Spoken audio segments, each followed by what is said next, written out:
All right, Bosco and one. Little different. We've had a lot of college basketball guys on. Did something with Roan, as the season kind of ends and get into some different topics. One of my favorite weekends of the year, the Kentucky Derby, joined with Elio. For those not familiar, Dave Portnoy's best friend, and in a wild world, got hooked up through Todd McShay in college. So Dave's best friend in high school was Todd McShay. Todd McShay becomes close with Elio in college, and then they become best friends. So that trio always makes me laugh. You've probably seen Elio, obviously, working for us now with the Mr. Ice stuff and the Kentucky Derby. He'll be down there this weekend. Elio, I guess kind of what is the vibe going into this weekend? I think you're confident every year, but when was the last time you saw Dave? What's the exact vibe going into the Derby? So thank you for having me on, first of all. I'm always excited to do stuff with you because I always have a ton of fun with you. Second, I'm psyched because I think the weather is going to be good. That is a huge deal for the Derby because Lexington and Louisville, I feel like rain every weekend. So I think we're going to have good weather-wise, so I already think we're ahead of the game. Now, as far as handicapping goes, I'm behind. Yes. I'm so behind. I've had a little bit of a sickness. With the 4 kids, hockey playoffs, work has been crazy. It's just been crazy. So I'm behind, but I feel like sometimes when you don't handicap like 24/7, sometimes you can see the board more clear, as you know, as a basketball and football gambler. So I've done my research. I have who I like in the Derby. So yeah, that's where I'm at right now. Yeah, so I think that there's an element of almost over preparing. And again, I'm not a horse guy. We say it all the time. I pick on names, but I do think the Derby is fantastic because of the weekend that it falls on. It's the first nice weekend of the year. It's going to be like 65, 70. You got playoff games through your nose. There used to be a Mayweather fight at night. Like, it was always something about this. College, like you're right about to graduate. Like, it was always an awesome weekend. Even as a little kid, communion parties, my uncles, all right, they're taking $10 bills and, all right, who's doing this? It's like, it's the envelope. Yeah, exactly. It was an awesome weekend, and it to me, it's always great. It's on my bucket list. I think maybe I'll go down there for my 40th. Unless Dave goes to the pen deep, which would probably it means you wouldn't go, but and probably 500 other people wouldn't go. But maybe I get the call up from the bullpen. But is there an advantage to like almost not listening to everything and listening to podcasts? And because after a while, everybody's gonna love every horse. Yeah, exactly. I mean, you have 24 horses that are eligible for the Derby right now. Obviously, 20 are going to run. What I like to do, make an opinion, and do it with research and video, and make your opinion and stick with it. Because you know what, if you're right like once every 10 to 12 years, you're making money in this Derby. So I was right a few years back, so I've got a little bit of a leeway. But I mean, everyone's going to have an opinion, and you know what opinions are like. So just do your work and come up with a horse. Anybody can win this race. You saw this last year as the 20 horse or the 21. Rich Strike won it. Nobody in the world could. I don't care. My thing when I handicap, what I love to do is after the race is won, I like to go back and I like to see what kind of angles I didn't see that would get me to that horse. And believe me, you have to go like 30 deep to get to that horse. Yeah, I know. Yeah, so I picked a horse who is 15-1, the 2-horse verifying in the Derby. And, he should be 15-1, but there are angles that I see that I feel like that 15-1 is worth betting a win bet on. And, I can talk about it a little bit.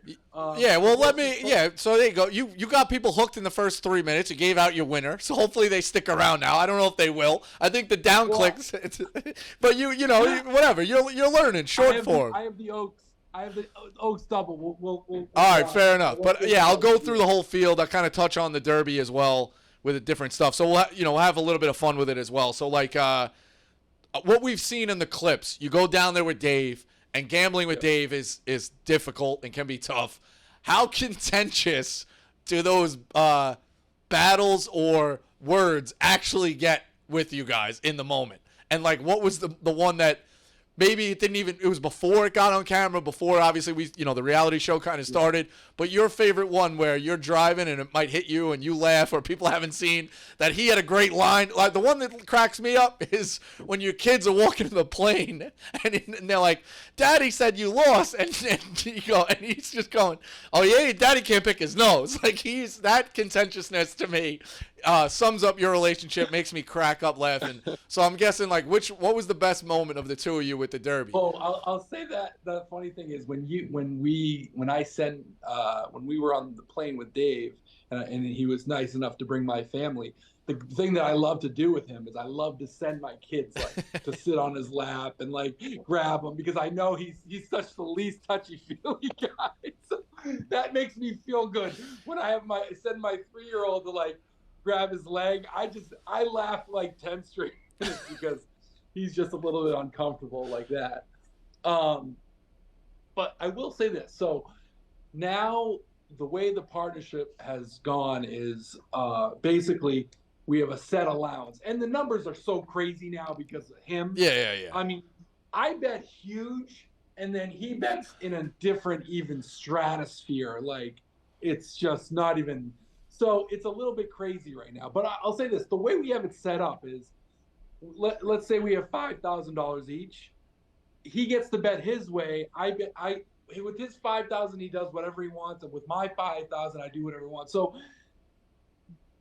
we don't really fight over who we're going to take, because we can do whatever we want. But what happens is, if I lose like 3 or 4 races in a row, that's when the chirping starts coming. It's are you ever going to win a race? Yeah, I've heard it all. I've heard everything. You're the worst gambler in the of world.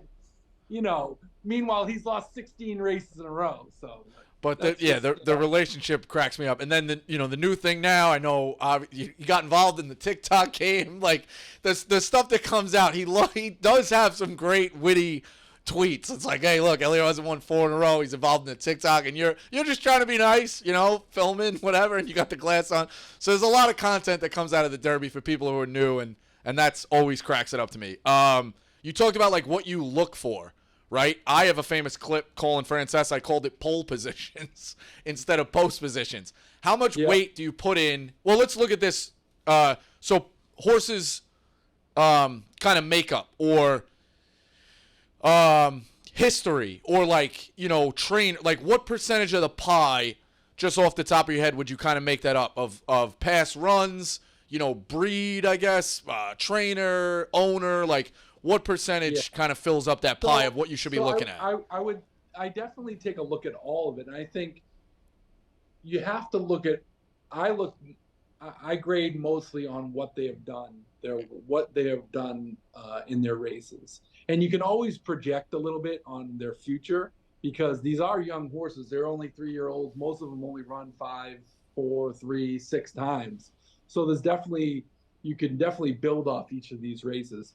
So for the Derby, in my opinion, you have to take a horse that has some early speed. Now, I'm not saying that horses can't finish, and we can go as early as last year with Rich's Strike. He went through like 30 horses. It just doesn't happen often. If you look at the last, say, 10 leaders, they're probably in the top 6 horses. You got to be up. You got to be close. The way to maneuver like that, it's just not going to happen very often. Might happen once every 20 years. So the biggest thing for me in a Derby horse is that they have to have early gate speed. That's why I think the favorite is a little bit vulnerable, because although he's not slow out of the gate, he'll probably be sitting about 10th around the first turn. So you're talking about Forte. They're calling it. Yes. Is it fair to say super horse? No, I mean a good horse. Okay, because what I've heard early, maybe it was a little early, but it was being thrown around like nobody's really got a shot to beat this guy. So you're saying beat him? Well, yeah, I'm saying. I mean, so the horse will probably go off at 4-1. That's the interesting thing to me too with horse racing, knowing very little about it.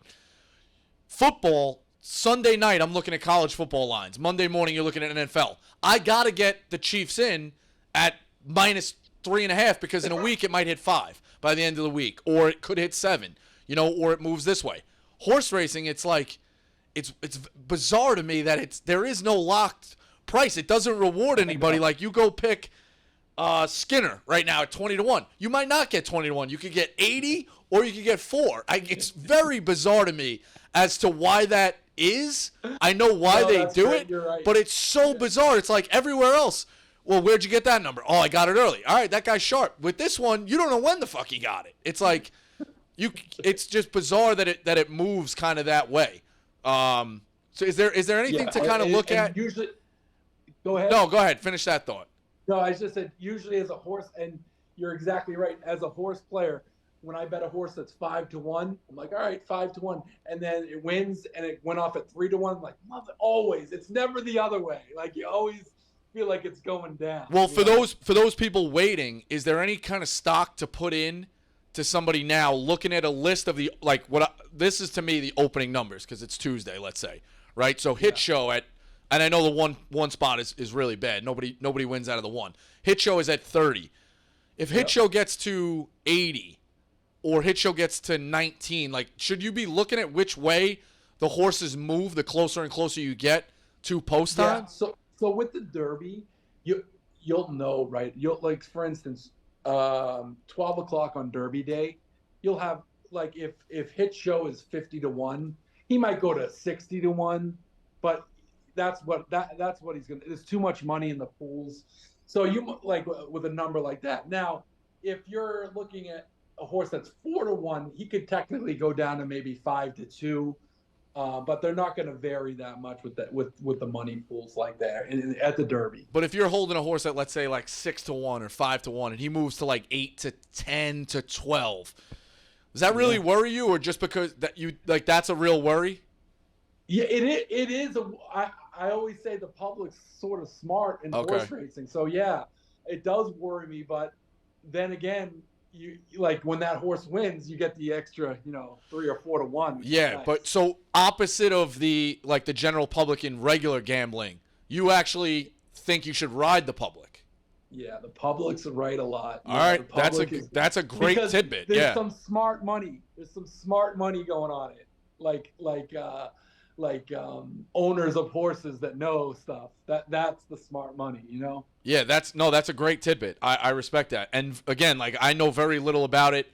I do have a theory, or it's kind of been proven, 10-20 in terms of the post positions do better, correct? So yeah, I thought they said 10 was the win. Like, I think 10 is actually the winningest post position. I just saw the numbers. I don't have. You had a 20 last year. You're like, running from the outside is definitely way better here. So, who of the 1-10 horses?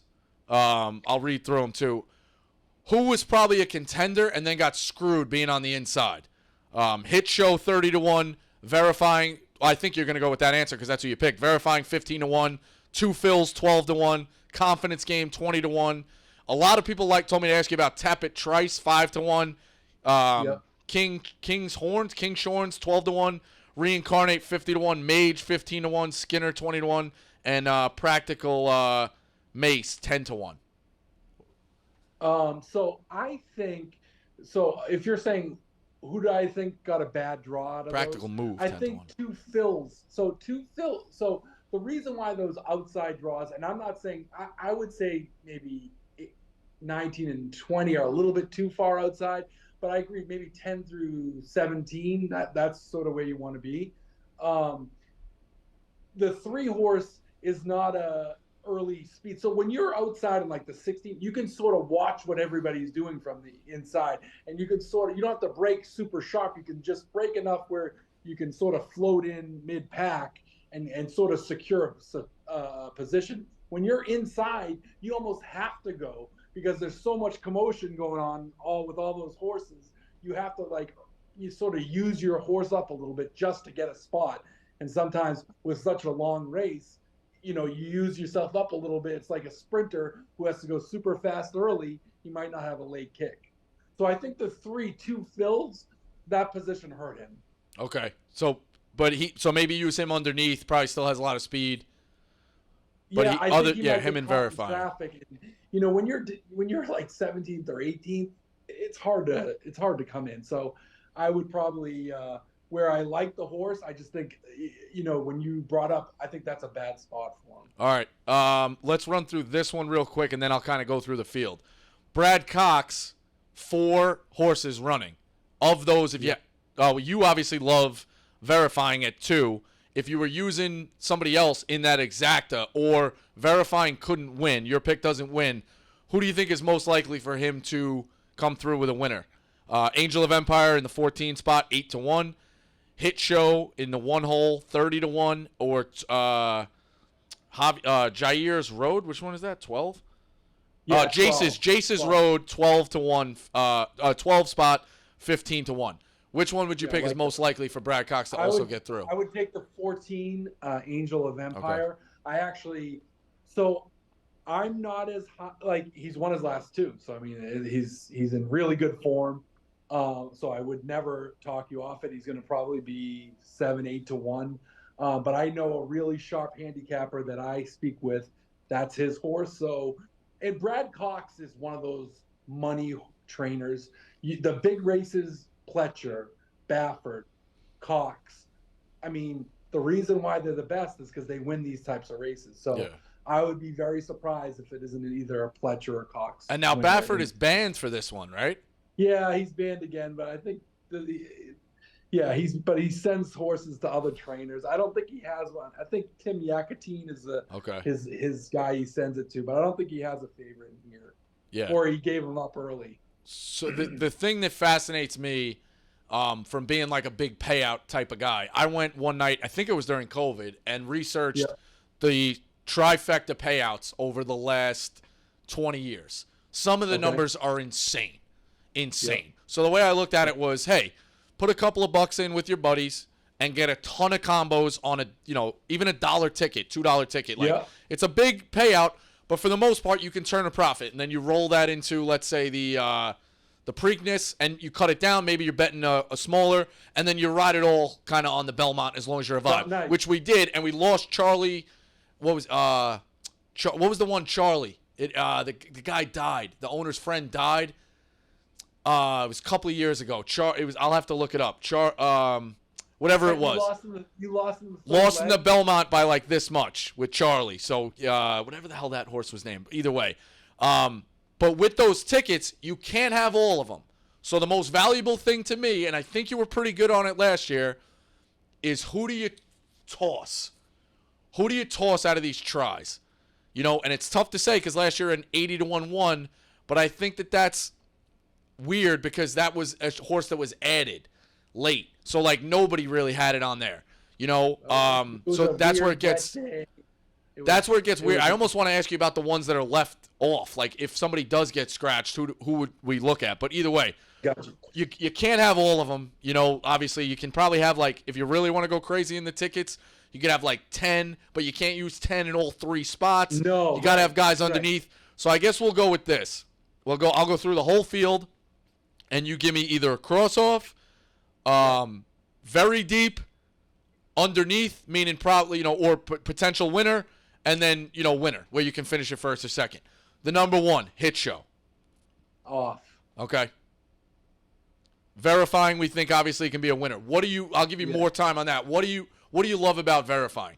It's the opening speed, history. What do you really love here? So he ran a really excellent race last. He finished second to Tapit Trice, who is going to be the second choice of the Derby.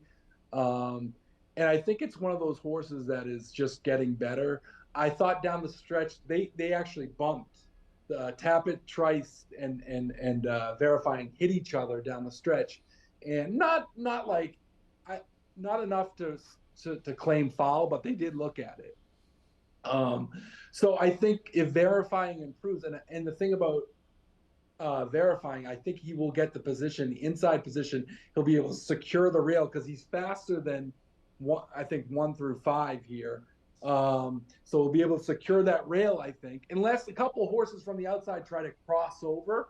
But if they do that, let them do that. You lose space. Get on the rail, hug the rail, run your race, and if you're good enough, boom. And he, as a 2-year-old, he had a real impressive run. I watched him in Saratoga. And then he also ran well at Aqueduct, or was it? Yeah, Aqueduct at the Grade 1 Champaign. He finished second. And then he opened up this year in an allowance race and absolutely crushed. Sort of had an average race, and then he came back with the Bluegrass Grade 1 and lost by a neck to Tappet Trice. And 15-1, I know it's because it's a 20-horse field, but you got Tappet Trice is 5-1, who beat my horse by a neck. Okay. Yeah, that right off the bat. I mean, you're basically telling me these two teams, like I use it always as sports, these two teams played in the regular season of an NFL, let's say in the NFL, to a field goal game. One way or the other. That's really what it is. Yeah. A field goal bounce, you lose by a head in sports. That's exactly right. That's a good and now I'm holding 15 instead of 5. I like that. You sold me on verifying. That'll obviously be in my mix. 2 fills you talked about. Would you classify that as very, very deep? So the horse is good enough to compete. I just, like you were talking about, just post positions. I think he's in a real lousy one because, again, he's not like the most gifted early speed guy. And so I would say maybe he gets up for like 3rd or 4th. Okay, like so deep. Yeah, deep. Yeah, although he's good enough. He's good enough to compete. I just like I said, I think the post position. Just don't use him to win. That makes sense. Yeah. And then you hope he moves up a little bit. Yeah, exactly. I like that. Confidence game, 20-1. Is it a cross off? No. Cross off. Cross off. Okay. Tappet Trice. We would really probably in the elite winners, right? Yeah. Okay. I mean, we kind of knew that going in. Kings Burns as the 6. Yeah, this is like the wise guy horse. Okay. Everybody's going to be talking about this horse, and I feel like I've bet on the wise guy horse for the Derby like 3 out of 10 years, and they've never amounted to anything. So I'm going to pass on this horse. I mean, the horse has done nothing wrong. He's run 3 times. He's 3 for 3. But I'm passing. Reincarnate, 50-1. No. Got it. Mage, 15-1. Another wise guy horse. Okay. I'd say put him in the late trifecta, very late deep. superfecta. Skinner, 20-1. I was just on with Game Notes, and Merle's liked this horse, so I would say deep super on this one. All right, Merle's Skinner plays for the Oilers, so. All right, well, so he's going in. He's no better than me. He's going on the name. Listen, but this kid's lucky, man. All right. When he says shit, I always. He is. He's very sharp. Practical move. 10-1. Move. So, the horse could get in the mix. I'm like my ticket. He's not going to be on my ticket. Got it. Disarm, 30-1. He is deep tickets. Very deep. Okay. Jace's rope. I think he can like boost the I think he could like come 3rd or 4th on your try and make the try nice because he's 30-1. Rosario, you're getting top 5 jockey in the world on the 30-1 shot. So we're halfway in, and I'm not knocking you. Don't change your but we did talk about 10-20 is probably better. We're halfway through. We have 1, 2, 3 to 4 potential winners out of the 10 only. And you're saying Kings, Barnes, and Mage are both wise guys. You're putting them in very deep. So I really only count you having 2 out of the top 10 as winners. Verifying and Tappet Trice. Yes. All right, that's fine. Yeah, I mean, it kind of helps if you go all in on the ones you think you'd win. So, Jace's Road, 15-1. Where do we classify that? Pass. Cross off. Okay. Sun Thunder, 50-1. Pass. Angel of Empire, we talked about 8-1. Potential winner, like elite. Yeah. Okay. Yeah, I would say right under those top 2, but could win. Yes. So this is the favorite, Forte, 30-1. Yeah. Rapoli's got a piece of this. Yeah, Rapoli's like the main owner. Yeah, Rapoli's got it. So you talked about it. I would see this. Could you see this going down to 2-1? Like, No. It's gonna be worst case scenario. I think worst 3-1, but probably 4-1. so it stays. Okay, so in terms of the public, you don't think the public's necessarily going to hammer the favorite. Okay. What about it is beatable? The early speed. That's where he's gonna get into trouble. The horse is a great horse, great top end speed. There's so many things to like about it, but if you just look at the chart, he does not break. He's not a break. I mean, he doesn't break super slow, but he's going to have 10, 12 horses ahead of him. Well, knowing what I very little again that I know about it, who next to him? So is Angel of Empire a great starter? Is Sun Thunder a great start? Even if they're not going to win this race, can they fuck him up and start quick? Is Raising Cane a fast start? We'll go through all of them, but like in that term, the 5-6 horses, 3 to each side, who are they all really starting with where then he could get log jammed and screw him up even more? Or how many of those 6, to each side start fast? So the 18 will be fast. The 12, even though he doesn't have much of a chance, will be much quicker. Got it. The 11 will be faster. Like there's a bunch of them that will be as quick. They're as quick or faster than him. But I mean, Forte's a better horse than those. I'm just saying the first quarter, you look at the numbers, he's not as fast or he's as fast as about 5 of the 5 horses on either side of them. I mean, there are multiple. I mean, there's multiple horses faster. I'd say 10 to 12 of the 20 horses are faster than in the first quarter. Okay, so then that could screw them up, especially if they're right on top of them. That logjam, we've watched that. You just can't get out. You got 2, 1 in front of you, 1 behind you, and 2 to the side. You just can't get out. It's a true traffic jam. Forte ran the Florida Derby. The only reason he ran that race was to get behind horses. They wanted him to practice, get behind horses. That is the main reason. And then how did he do in it? He won. He finished. I mean, out of the gate, he was 9th. There was 12 horses. He was 9th, and he was 5.5 lengths behind. At the halfway point, he was 6th, and he was 4.5 lengths behind. And then he finished up. He finished up a winner by 1 length. Okay, so he maneuvered between horses, but you're talking 10 more horses. Got it. Field. I was waiting for the money line there. There you go. Yeah. Okay. And they're going to be going much faster because the Derby, it's like you're running the Olympics, and it's like all your guys are trying to run super fast. They're on huge adrenaline, and everybody's go. So he's going to be behind. So okay. So the whole time there, I'm like, Elio's proven a point here why we should love this horse. And then you gave us the curveball, or and kind of finished with the point. That makes sense. Way more horses. You're right. Everybody just trying to get into the money. Some of these horses, I mean, to use a hockey term, like some of them are kind of goons, right? Like they don't. Yeah. It's great. It's elite that they just got there, and it's a lot of money, and then the breeding, they'll do whatever. But a lot of these guys are just goons. They're just fucking up the process. They're kind of in the way, right? Like I know nothing, but I can equate all these analogies to learn it, and it's true, right? There are a bunch of goons around him. There is a bunch of goons. I mean, the owners wouldn't say that, but I understand. Yeah, exactly. It is what it is. This is the guy I love. This is the best name. We met the Canes people. They're great. I think you're gonna cross off Raise Cane, but tell me Raise Cane has a shot here. They're good to us. No shot. All right.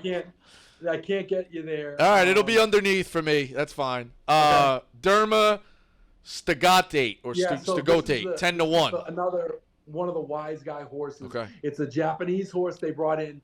This horse is going to get play. There are horses that come in from the UAE. They don't do well, these Japanese horses, right? They don't usually do well. And they always get hype. This one is getting hype, and maybe deservedly so. Okay. This could be a real horse. I would say it's a real player. I'm not going to say winner, but I would use in all my exotics. Underneath potential winner. That's what I'm classifying that. Rocket Car, 30-1. Getting a lot of hype. Really, really fast workouts. I would say use Rocket Can. low underneath.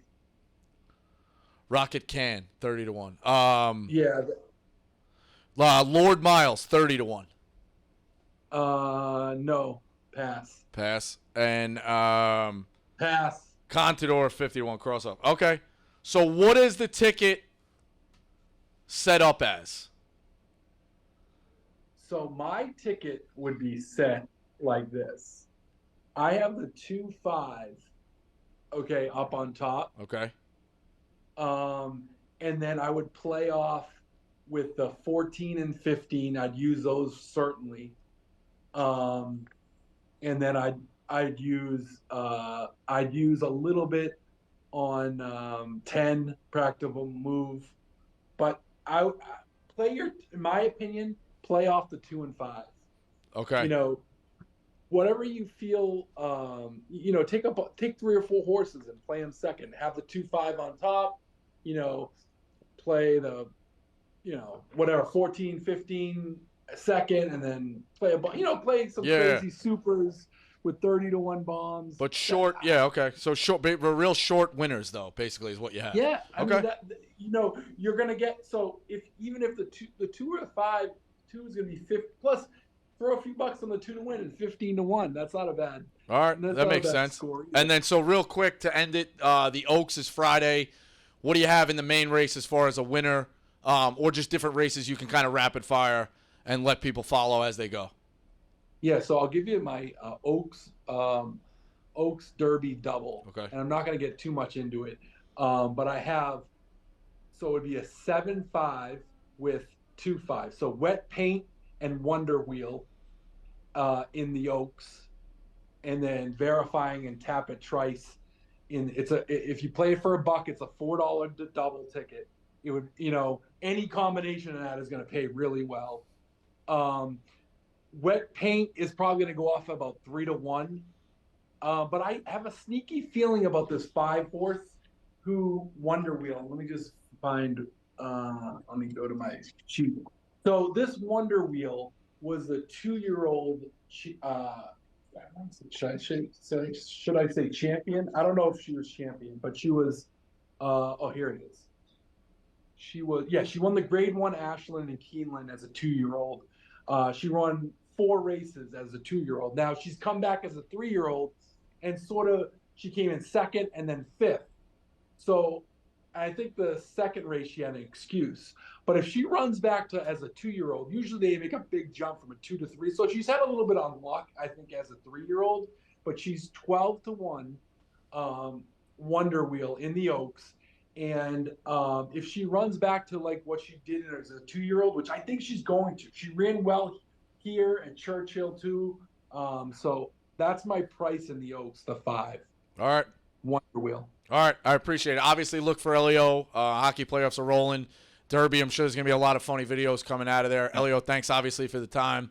Let's try to – I'm still early. I haven't even decided what I'm going to go. So this is – you know, now I think I'm kind of all in on Verifying, so we'll see. But I'll listen to 400 other things and see where it goes. Yeah. But the Derby is great, man. End up having everybody. Exactly. Fast 3. Well, listen, when you go in with 3 or 4 guys, you get a ton of combos. It is what it is. But we're rooting for Verifying. Obviously, appreciate the time. Thank you for jumping on. We'll enjoy the Derby. It's going to be a hell of a – and go Knicks. You know, Saturday. Go get the Knicks, too.